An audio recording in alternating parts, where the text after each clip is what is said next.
Welcome back to Partners Dog Training. This week we have our clients Scott and Cheryl bringing by their Labrador Retriever puppies, Booker and Nash, for a behavior camp. Over the next few weeks, our trainers Megan and Monica plan to address some of the main concerns, including pulling during walks, puppy manners, and managing their energy both inside and outside the home.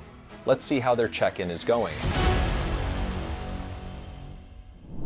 I'm Monica. I'm one of the senior instructors here. I'm also the boarding and daycare manager at our Cave Creek location. I'm going to be meeting with Scott and Cheryl today to talk about their Labrador Retrievers, Nash and Booker.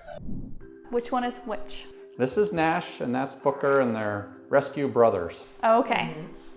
Perfect. How long have you had them? Well, actually since May 1st. You'll see that they are kind of inseparable because they are litter mates. One of the main things is whenever we take them out for walks, we can get the pulling under control. I mean, as long as there's no other dogs or people, especially when there's dogs. When there's dogs, they turn into crazy, hackles up, like him mainly. Yeah, he's like, we call him the only one, really. Yeah, and then he kind of follows in his lead. If we were to take him out separately, I think he'd be fine. We could get them to sit and stay with people. There was one time, sorry. Well, evidently they get scared of cameras. We didn't know that. We don't have one. And this I just wrote down just random things that came to mind. It's not very long. All right, first we'll go with Booker, the brown guy. What we want improved on his self-confidence, because he doesn't seem confident. He always seems like he's the follower. Noises, like if you're walking, if you hear somebody slam a car door behind you, he jumps a little bit and then the hackles go up. He does a lot of alerting, like in the house, any type of noise. We have two 20-year-old kids, so they come in at all different hours and they come through the door, they bark. I come through the door, they bark, they run over to me, and then they realize who I am. And then on Nash, he has a little bit of separation anxiety, not terrible. He chews on Booker's ears. I washed him again before he come in, but every day he chews on the ears, and we've had different reports of what that actually means or anything like that, but poor Booker will be sleeping and Nash will chew on him for 20 minutes or so. Well, I'm going to go ahead and kind of jump into how their overall training camp stay is going to look. If you think of things that you're like, oh my gosh, we actually need to work on that, just let me know. I'm a talker. Megan can tell you that. So if you need me so am I, it's a problem. if you need either of us to stop talking and just be like, hey, shut up for a second, I have a question or I need to tell you something. So training doesn't start today. Today is their day to just kind of decompress, acclimate to this new environment, because sometimes new things can be spooky. There's a bunch of stimuli here that they're probably not used to, new sights, sounds, smells, and even people that they still have to get used to, right? So we let them do that today, and then their training starts tomorrow.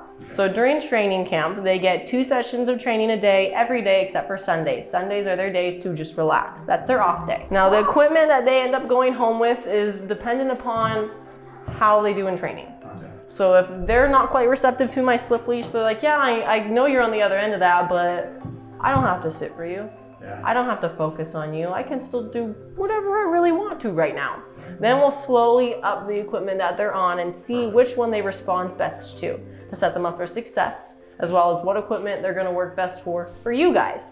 Because we can train them all day long on a slip leash as much as we want, but if it's not transferable for you guys, that's the problem. Awesome that they can work for us, but they also need to be able to work for you. All right, boys. Big stretch. I hear they have extra playtime here. All of the snuggles.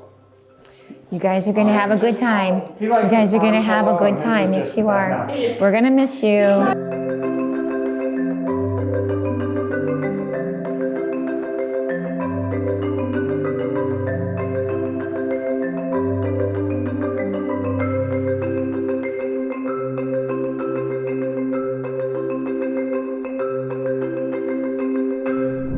Hi, I'm Christopher Oosthuizen. I'm the COO of Partners Dog School, and I'm super excited we get to cover both Booker and Nash's training journey.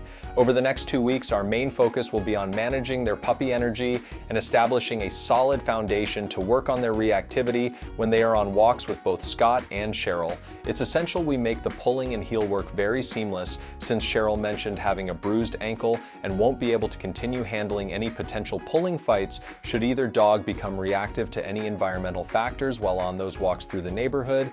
We are so excited to have them here at our facility. Let's see how Megan and Monica's first week looked with these 2 boys.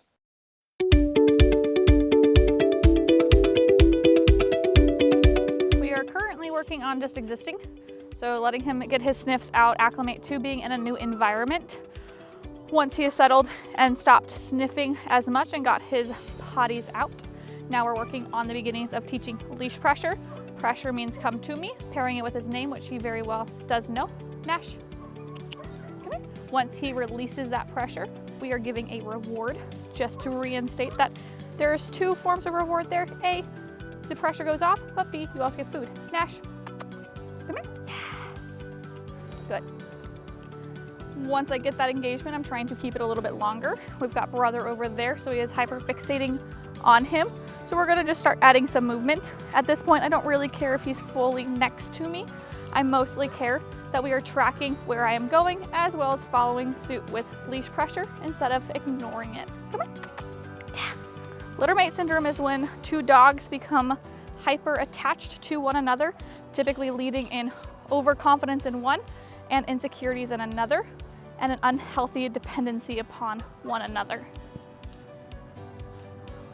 Being able to have them be a little bit more independent is always beneficial.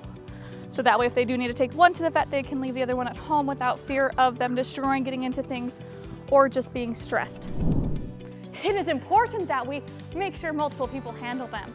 Reason being is, otherwise, the second I pass him off, he's gonna be like, why? Who are you?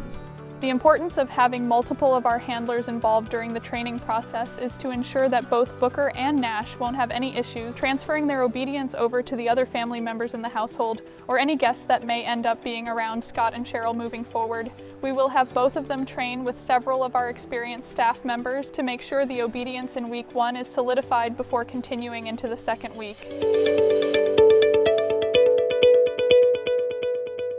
Learning for 2, your dog and you, PartnersDogs.com.